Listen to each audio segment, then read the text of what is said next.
I'm about to reveal something that might shock you, something that could be sitting in your bathroom cabinet right now, silently attacking the most important organ in your body. I'm Dr. Michael Kent, and after 2 decades as a cardiac surgeon, I've watched perfectly healthy people walk into my operating room with hearts damaged not by disease, but by medications they trusted completely. These aren't exotic drugs or experimental treatments. I'm talking about the pain reliever you took this morning, the stomach pill you swallow with breakfast, even the cold medicine you grabbed last week without a second thought. What I'm about to share goes against everything you've been told about these so-called safe medications. The pharmaceutical companies don't want you to know this. Most doctors won't tell you because they simply don't realize the devastating connection. But I've seen it with my own eyes, patient after patient, heart after heart, and I refuse to stay silent any longer. By the end of this video, you'll understand exactly which 5 medications are secretly weakening your heart muscle, why they're so dangerous after age 60, and most importantly, what you can do starting today to protect yourself. This isn't fear-mongering, this is life-saving truth. Stay with me, because what you're about to learn could literally add years to your life. Let's start with the medications found in virtually every home in America. The non-steroidal anti-inflammatory drugs, or NSAIDs for short. You know them by names like ibuprofen, naproxen, and diclofenac. They're your go-to solution for headaches, back pain, arthritis, discomfort. They work brilliantly, there's no denying that, but here's what nobody tells you. Taking these pills regularly after age 60, especially if you have any heart concerns, is like playing Russian roulette with your cardiovascular system. The medical community has known about this dark secret for decades. Back in 2005, the FDA demanded clear warnings about heart attack and stroke risks on these medications. Yet millions of people still pop them daily like candy, completely unaware of the danger lurking inside each tablet. Let me tell you about Michael, a 72-year-old patient who loved working in his garden. He suffered from knee arthritis and took diclofenac almost every single day to manage the pain. One afternoon, while tending to his rose bushes, he felt completely drained. He couldn't catch his breath and his ankles had swollen to twice their normal size. When he arrived at the emergency room, we discovered he was experiencing acute heart failure. His heart, already working overtime due to his age and mild hypertension, simply couldn't keep up anymore. The trigger wasn't a new cardiac condition. It was the continuous use of that innocent-looking anti-inflammatory pill. How can something so common be so deadly? The mechanism is insidious. NSAIDs block certain enzymes to reduce inflammation, but in doing so, they also interfere with substances that protect your kidneys and blood vessels. This creates 2 catastrophic effects. First, they force your body to retain salt and water. Picture your heart as a pump. If suddenly there's much more fluid in the pipes, that pump has to work at maximum capacity. A young heart can handle this stress. But a heart that's already dealing with age-related stiffness or fighting high blood pressure can fail completely, just like Marcus did. Second, NSAIDs can constrict your blood vessels and elevate blood pressure. Even if you don't have hypertension, regular use can raise it significantly. And if you're already taking blood pressure medication, NSAIDs can completely cancel out their effect, sending your pressure skyrocketing without you even realizing it. It's critical to understand that the risk depends on dose and duration. Drugs like diclofenac and high-dose ibuprofen, around 2,400 milligrams daily, are the most strongly associated with cardiac problems. Low-dose naproxen appears somewhat safer, but the risk is never zero. And here's another shock. If you take low-dose aspirin to protect your heart, certain NSAIDs like ibuprofen can actually neutralize that protective effect entirely. So what should you do? The solution isn't to suffer through pain, it's to have an honest conversation with your physician. Ask directly, "Doctor, given my medical history, what's the safest pain relief option for me?" Alternatives exist. Sometimes acetaminophen is sufficient. Other times, topical anti-inflammatory creams or gels that work locally are excellent choices. And if an NSAID is absolutely necessary, the golden rule is lowest dose for the shortest time possible. Now we arrive at number 4, and this one will absolutely surprise you because it's marketed as a stomach protector. I'm talking about proton pump inhibitors, or PPIs, omeprazole, pantoprazole, lansoprazole. These are among the most prescribed medications in the entire world. Millions of people take them every morning, almost like a ritual, for reflux or to protect their stomach from other medications like the NSAIDs we just discussed. And here's the bitter irony. The medication prescribed to protect you from one risk might be creating another danger through the back door. Let me share the story of Helen, age 68, who was prescribed omeprazole for chronic reflux. She was told to take it for life. Her acid reflux disappeared and she never questioned it again. Years later, during a routine checkup, her electrocardiogram showed something unusual. Blood work revealed the cause. Her magnesium levels had plummeted dangerously low. Magnesium is the guardian of your heart's rhythm. When it's depleted, your heart becomes electrically unstable, like an orchestra without a conductor, and dangerous arrhythmias can emerge. The cause of Helen's deficiency? Chronic omeprazole use. PPIs reduce stomach acid, but that acidity is absolutely crucial for absorbing nutrients. When you suppress it long-term, magnesium absorption collapses. But it doesn't stop there. There's something that concerns us even more.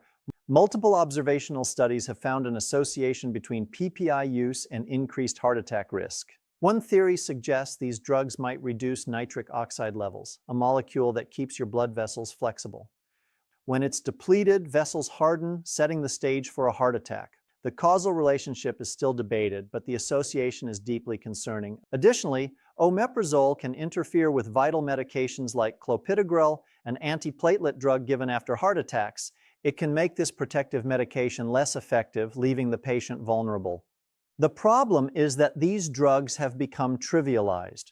They were created for short-term treatments of 4 to 8 weeks, but they've become a permanent solution for problems that could often be managed with lifestyle changes.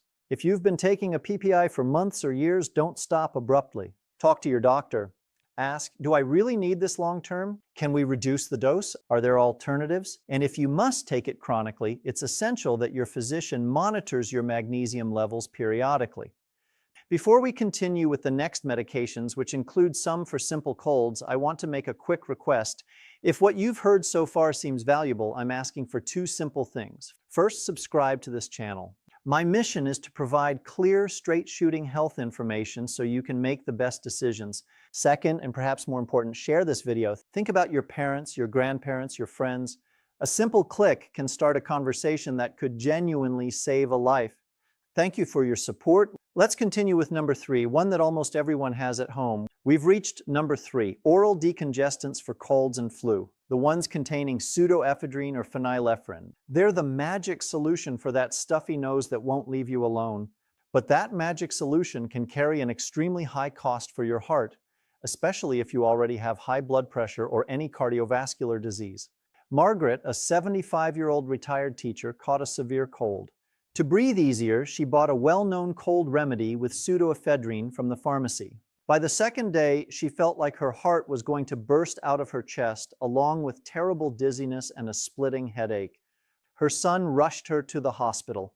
Her blood pressure was through the roof and she had developed an arrhythmia. That decongestant had pushed her to the brink. Why does this happen? Pseudoephedrine and phenylephrine are vasoconstrictors. Their job is to narrow blood vessels. In your nose, that's great because it reduces swelling and you can breathe. But the drug doesn't act only in your nose. It travels throughout your entire body, constricting blood vessels everywhere.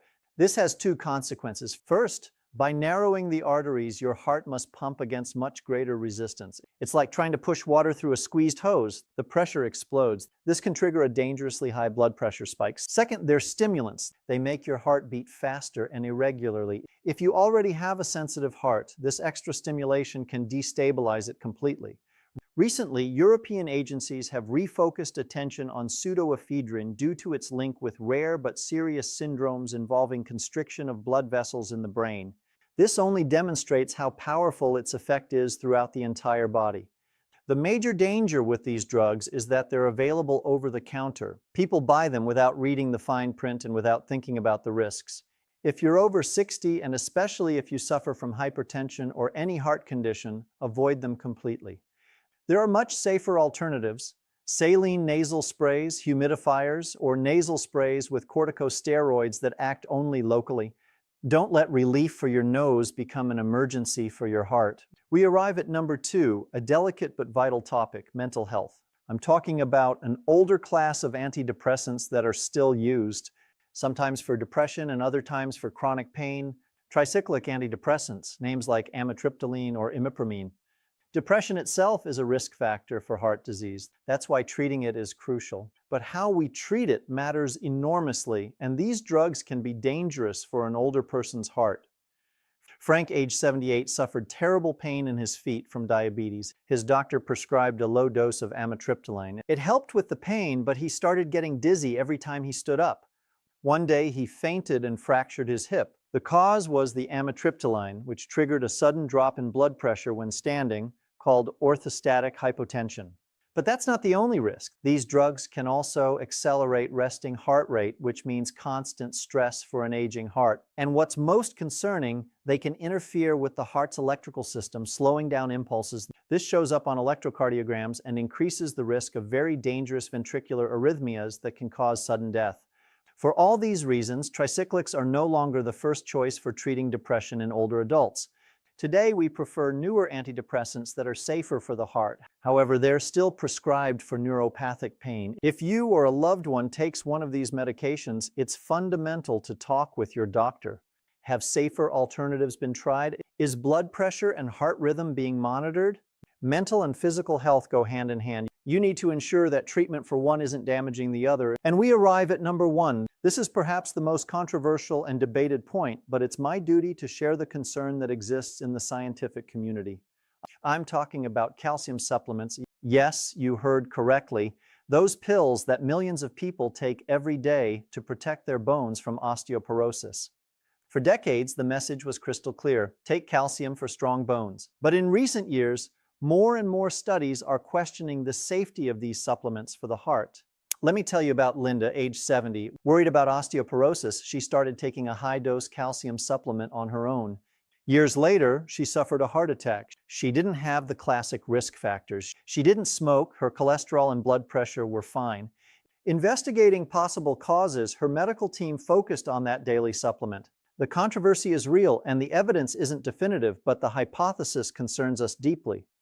Calcium obtained from food sources like dairy or vegetables doesn't seem to be a problem.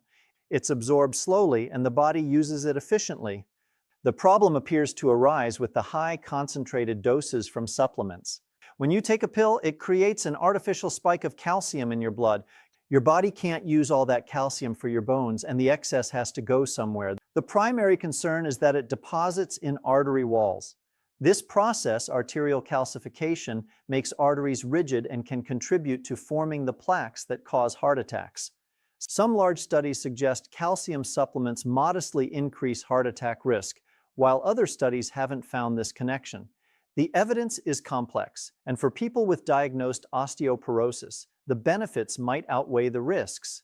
But the lesson is clear: more is not better. The safest strategy is getting calcium from your diet. If your doctor believes you need a supplement, never start taking it on your own. It's a medical decision that must weigh your bone health and, very importantly, your cardiovascular risk. Today, we've uncovered the hidden side of 5 very common types of medications: anti-inflammatories, gastric protectors, decongestants, certain antidepressants, and calcium supplements. My main message isn't panic. It's not stop taking your medications. Doing that on your own would be extremely dangerous. My message is empowerment. Now you have valuable information that most people ignore. You know that the pill for arthritis can overload your heart. You know that your stomach protector might be affecting your heart rhythm. You know that a simple cold remedy can be a serious risk. Use this knowledge to become an active partner in your own health. The next time you see your doctor, go prepared. Take a list of everything you're taking, including supplements and vitamins, and ask clear questions. Doctor, I've read this medication could have risks for my heart. Is it still the best option for me? Are there safer alternatives? Should we monitor something like blood pressure or run specific tests? Every treatment is a balance between benefits and risks, and that balance changes with age. Your heart has worked hard for decades. It deserves exquisite care. Protecting it is the best investment you can make in your future. Don't take any medication for granted, no matter how common it seems.